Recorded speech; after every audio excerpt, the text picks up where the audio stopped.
We often hear about wars over oil, land, or ideology. But what if I told you the next major global conflicts could be fought over something we all take for granted? Something you drank this morning, showered in, and is flowing through your taps right now. I'm talking about water. It sounds like science fiction, but the threat of water wars is becoming frighteningly real. Today, we're diving deep into a crisis brewing just beneath the surface, a crisis that could redefine global politics, redraw maps, and affect the lives of billions. Welcome to the era of hydropolitics, where water is the new gold. So, how did we get here? For most of human history, water seemed infinite. We built civilizations around mighty rivers like the Nile, the Tigris, and the Indus. Water was a source of life, a blessing. But a perfect storm of factors is turning this blessing into a source of conflict. First, let's talk about population growth. There are now over 8 billion people on this planet,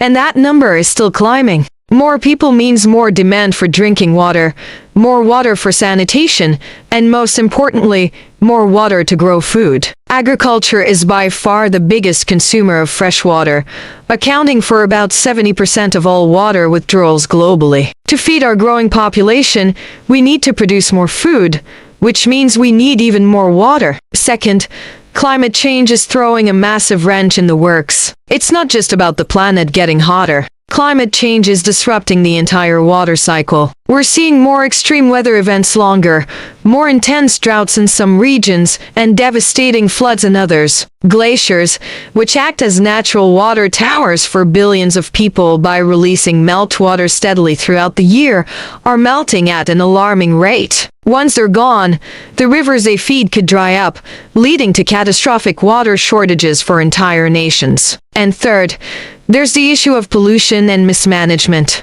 We're contaminating our precious freshwater sources with industrial waste, agricultural runoff, and plastic pollution. In many places, aging infrastructure leads to massive water losses through leaky pipes. We are, in effect, poisoning the well we all drink from and letting what's left slip through our fingers. When you combine these three factors, a growing population, a changing climate, and widespread pollution, you get a recipe for a global water crisis. The United Nations predicts that by 2050, more than 5 billion people could suffer from water shortages. That's more than half the projected global population. So, where are these tensions highest? Let's look at some of the world's most critical water hotspots. Take the Nile River. It flows through 11 countries, but Egypt, at the very end of the river, is almost entirely dependent on its waters. For thousands of years, the Nile has been Egypt's lifeline. But now Ethiopia upstream has built the Grand Ethiopian Renaissance Dam, or GERD. It has a massive hydroelectric project that Ethiopia says is essential for its development and to provide electricity for millions of its citizens. But for Egypt, this dam represents an existential threat. They fear Ethiopia could control the flow of the river, strangling Egypt's water supply, devastating its agriculture, and crippling its economy. Negotiations have been tense for years, filled with heated rhetoric and veiled threats. It's a classic example of an upstream-downstream conflict with no easy solution. Now, let's travel to Central Asia, to the Aral Sea. This was once the fourth largest lake in the world. Today, it's mostly a desert, a toxic dust bowl. What happened? In the Soviet era, the two main rivers that fed the Aral Sea, the Amu Darya and the Sir Darya, were diverted to irrigate massive cotton fields in the desert. The sea literally dried up. This man-made environmental disaster has had devastating consequences for the region's climate,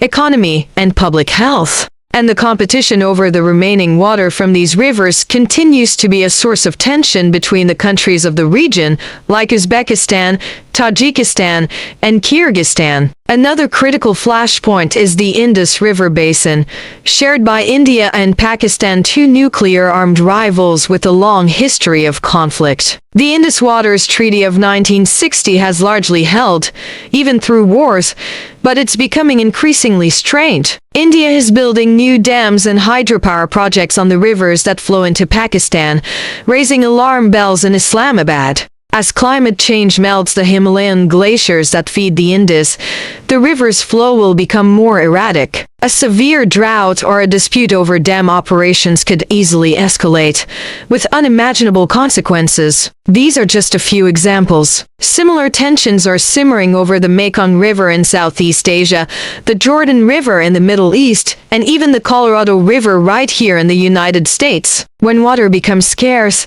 it becomes a strategic asset. A country that controls the source of a river holds immense power over its downstream neighbors. They can use water as a political weapon, turning off the tap to exert pressure or gain concessions. This is what makes the prospect of water wars so terrifying. But is full-blown, conventional warfare over water inevitable? Most experts believe that large-scale wars between nations fought explicitly over water are still unlikely, but not impossible. What's far more likely, and is already happening, are smaller, localized conflicts. We're seeing disputes between farmers, clashes between different provinces within a country, and civil unrest triggered by water shortages and price hikes. In places like Syria and Yemen, severe drought and water mismanagement were key contributing factors that exacerbated social tensions and helped fuel the civil wars that followed. Water scarcity doesn't necessarily start wars, but it acts as a threat multiplier, making existing conflicts worse and new ones more likely. So, what can we do? The situation is dire, but it's not hopeless. This is not a problem we can bomb our way out of. The solutions lie in diplomacy, innovation, and a fundamental shift in how we value and manage water. First, transboundary water treaties and cooperation are essential. We need more robust international agreements, like the one governing the Danube or the Rhine in Europe, that treat shared river basins as a single ecosystem to be managed collaboratively for the benefit of all. This requires building trust, sharing data, and creating mechanisms for resolving disputes peacefully. It is about shifting from a zero-sum mindset of my water versus your water to a shared understanding of our water. Second, we need a technological revolution in how we use water. This means investing heavily in things like drip irrigation, which delivers water directly to plant roots and can cut agricultural water use by over 50%. It means scaling up water recycling and desalination,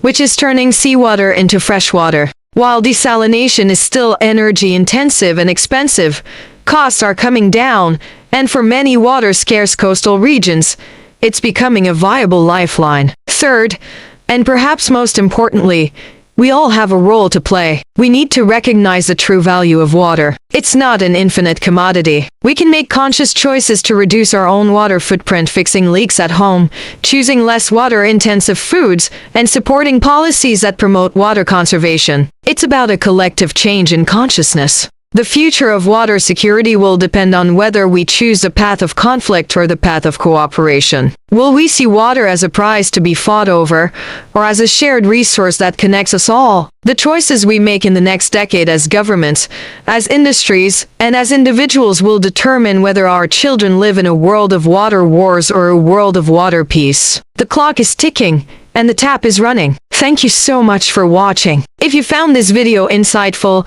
please give it a thumbs up, and subscribe to the channel for more deep dives into the critical issues shaping our world. And let me know in the comments, what do you think is the most promising solution to the global water crisis? I'd love to hear your thoughts. See you in the next one.